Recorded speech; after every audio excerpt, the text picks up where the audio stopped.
the Real Estate U podcast with Lettiann. Welcome back to Real Estate U with Lettiann. Today, I'm fortunate enough to have Jason Roske with KC Auction and Appraisals here with us to talk about his business and how he helps those with auction and appraisal items. Welcome, Jason. Thanks, Lettiann. Thank you so much for having me. Excited to talk to you today about what we do and how we can help your clients and customers transition during their life stages.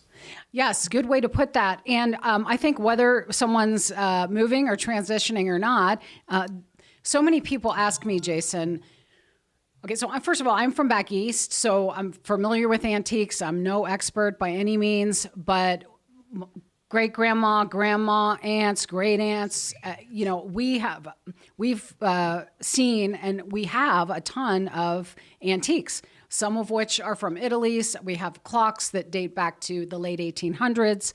I don't even know if you call them clocks, but likely so. So we experienced all of this when we sold my grandparents' house. We were looking for an auctioneer or an antique company to come and appraise these items. This is very similar to what you do here in the Kansas City area, right? Absolutely. It's exactly what we do with customers and clients all over the region. And it's such an important part of the house selling process in many instances that oftentimes doesn't get thought about until it's almost too late. So I'm thankful you're having me on the show to talk about it today. Absolutely. Because some people are either, I'll say for lack of a better word, into antiques, familiar with antiques. Some people are very knowledgeable about antiques. I am not. I just know what I like and what looks good. I know a dry sink, all of those kinds of things. I still have several antiques from my grandparents, part of which is because they remind me of, really great things, great memories and things like that. So I've opted to keep them, whether they go in my house or not. And it's funny because we had a feng shui person on our show earlier, and she was saying, really to be happy in your house, surround yourself with things that make you feel good, have good energy, and make you smile. That's what's important. So every time I pass by those things, I'm reminded of my parents and my grandparents. But I have clients who I'll go into their home and they'll have antiques and they're like, look, we know it doesn't go, but I'm not going to part with my great Aunt Mary's dry sink or something to that effect.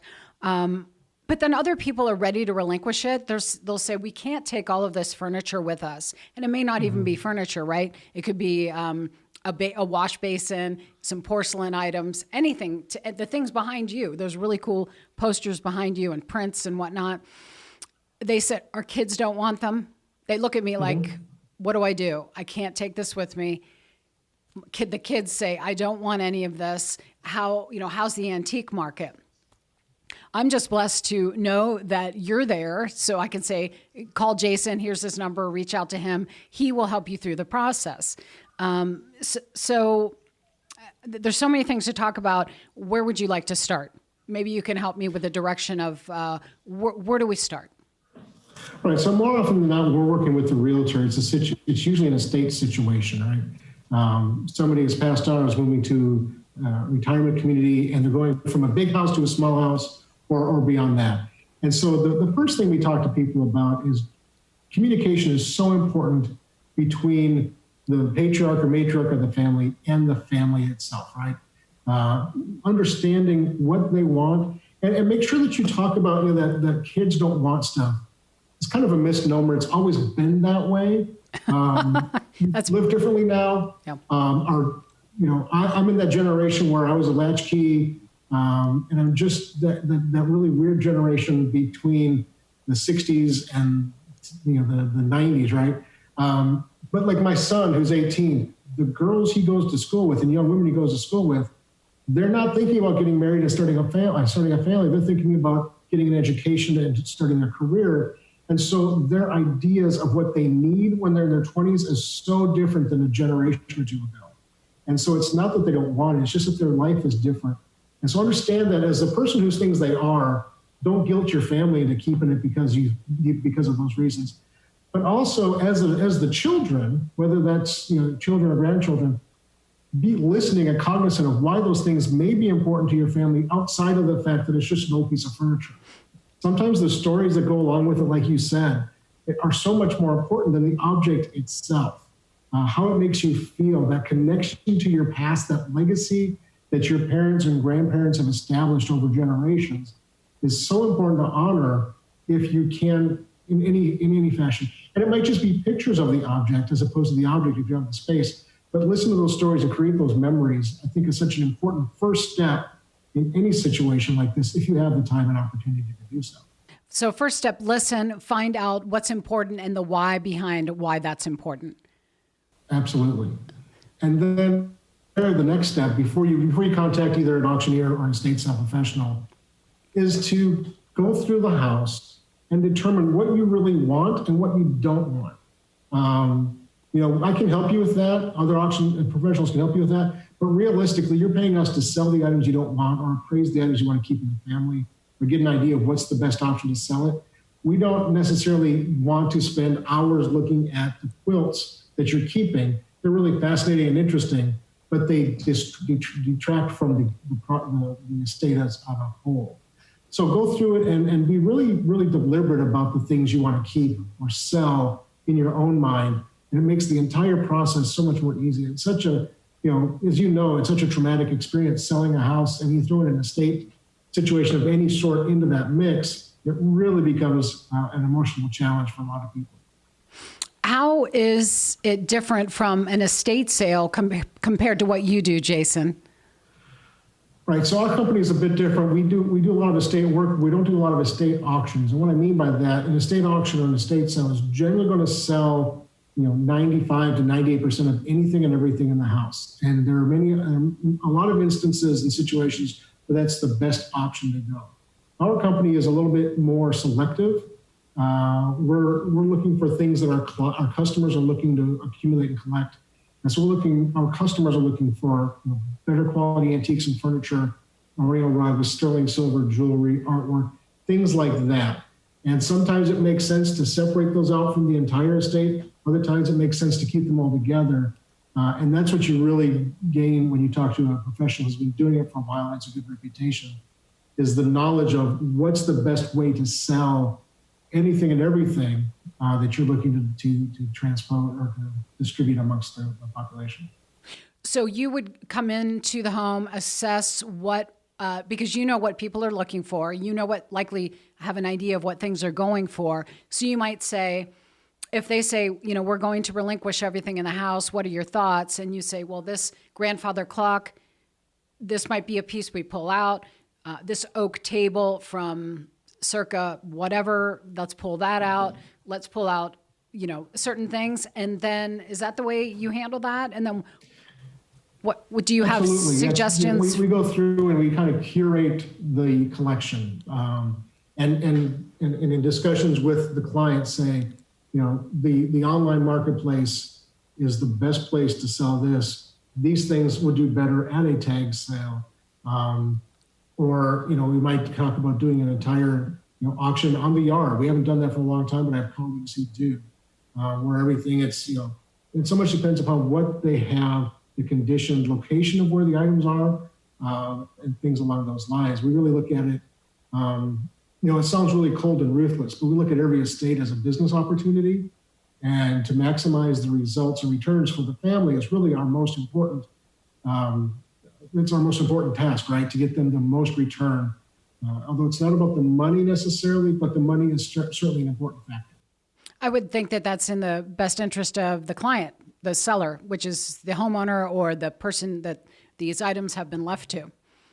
Absolutely. So wouldn't someone want to reach out to you first for those specialty curated items and then bring in the estate? Because if you do it backwards, I would think that the seller has already committed those items to the estate sale company. Yeah, we actually recommend to people all the time who are not sure, talk to several at the same time. We are often talking to people at the same time as the estate sale companies and other auctioneers in town, because it just makes sense, right? And we all give them our own ideas of what's best based upon what we're seeing, but also what we do really, really well. If somebody contacts me as a collection of, say, firearms, I can appreciate them, but I don't have a customer base for them. Somebody contacts me with a collection of jewelry. Well, we get really phenomenal prices around the country for jewelry. And so we're going to talk to those people in different tones and different ideas about what's the best way to go forward. And for us, if we're not the best option, we will refer a project to somebody else who's a better fit all day long. We refer way more than we do because it's just best for the client. Who is your, walk us through like a typical scenario of who your client is. When the phone rings, hi, Jason, can you help me with, what's your typical phone call? Right. So generally speaking, we're talking to a daughter. A daughter? And I don't, yeah. Okay. Because, somebody's mom and dad have either passed on or they're downsizing, and the daughter takes responsibility for the process of moving and selling. I've been that daughter. House. I've been that daughter. So yes, I get that. Yeah. Yeah. And there's a lot of reasons for it, none of which are that important, but that's just the reality. So the daughter usually calls us, or the niece or somebody in that capacity, and says, my parents, my grandparents, my aunts, my uncles are doing this, having to transition. What do we do? There's a lot of confusion. How do we determine what should we sell? What should we keep? And how do we do those? How do we maximize it without being greedy? How do we, there's all these different emotions going on, right? Estate trauma is a term that's come up recently that it really applies here, because not only are you going through a really difficult situation in selling any home, it's one of the most traumatic experiences of any life, but you're trying to determine, what do we do with decades or centuries of family lore and the guilt associated with that, or the joy or the pain associated with all those things. And so finding someone you can talk to and trust to walk you through that process is so important. And so people call us, we have that in mind all the time. Where are they coming from? What do they need? And what are they going to be happy with a month, 6 months, 6 years down the line, right? I don't want people to look back at the process and think they were, at all out of line or step with anything. So we'll talk to the person and find out, what do they have? What's their timeline? Oftentimes we're getting called, we put the house on the market. We expected to be on the market for 6 months. 6 days later, we had 3 offers, and we got to be out of here in 3.5, 4 weeks. That happens regularly. The real estate market is still really, really hot. And so it just, we go out there and meet with the family, and we say, we do the walkthrough like you talked about. We say, this grandfather clock is this, or that set of sterling is that, this table is, appealing to this generation or to this buyer set for whatever reason it might be. And then we just go through the process of going through the house, determining what's best for the client and the estate, and working with them and talking with next steps, which is usually signing a contract. Oftentimes we're removing the items from the home for our the way we do it. We bring it to our office downtown. We have controlled photography environment. We run the catalogs here. We take the burden of strangers coming to a house away from that situation, right? When you do an estate sale or an auction, you have hundreds of people coming through the home. Well, that's a liability, that's a risk. So we remove that burden. That allows the family to process the home quicker. If we can get the items out, excuse me, my nose is itchy. If we can get the items out of the house quicker, we can the family can get to the next step of getting the house sold quicker, right? And so we'll bring the items to our office downtown and photograph, catalog, and then we start the process of creating that big catalog and then putting it online and marketing it to our buyers and people who look like our buyers around the country. So you take those pieces to your warehouse, just to recap, photograph them in that environment, keep those, and then they go online with other pieces. So they are auctioned off online to buyers around the world. Absolutely. That's awesome. And then you ship it, you take care of it. And yeah, I work with a shipping company locally here to help with all that. And what's interesting, Lettiann, is that when we do offer, it's all online. Anybody around the world can bid, and we get bidders around the world all the time. But 70 to 80% of everything that we sell sells to people within 100 miles of our office. Interesting. Even high value pieces, just because every city is not the same, but similar. And so there's very little reason for most people to ship things across the country. What the online bidding platform does is it brings up the prices for everything because you're bidding against people around the world. What's been your biggest hiccup? I have one that I'm just venturing to guess, but and I'll just tell you what it is. Too many hands in the soup at the house. One person, right? Oh, don't do this. Oh, don't do that. I'm going to bring in my guy. No, don't have him take that. No, mom really wanted that. No, I want that. You know, too many hands in the soup. But what do you find is your biggest hiccup? Yeah, so that used to be, we're very, very cognizant of that issue. And we've been doing this, like I said, for 15 plus years, and I've been in the estate business longer than that. And so what we found, we're really good at interviewing our potential clients before we get to that point where that's an issue. And part of that communication component within the family is to determine who is lead, who is responsible for making those decisions. Obviously, there's communication and discussion about what you think is best, and there should be, right? You've got one shot to do this. But once that decision is made, stand behind your point person. And we get in that conversation regularly with our clients. Are you the person making the decisions? If not, we want all parties involved at the same time, and we can talk about those issues. That is an issue that does come up. The other issue that we have is are people not fully trusting the process and also changing their mind. They decide one day they're going to sell, one day they're not. The next day they're going to sell, the next day they're not. And that's probably the most challenging thing on our part, because we start to market an estate the second we sign the contract. Instagram and Facebook will have posts within minutes of me signing a contract if items are that interesting, right? If it's just generic, kind of nice but not great, then maybe not. But generally speaking, we're promoting an auction the minutes within signing a contract. And so it really hamstrings us to do a really good job for them.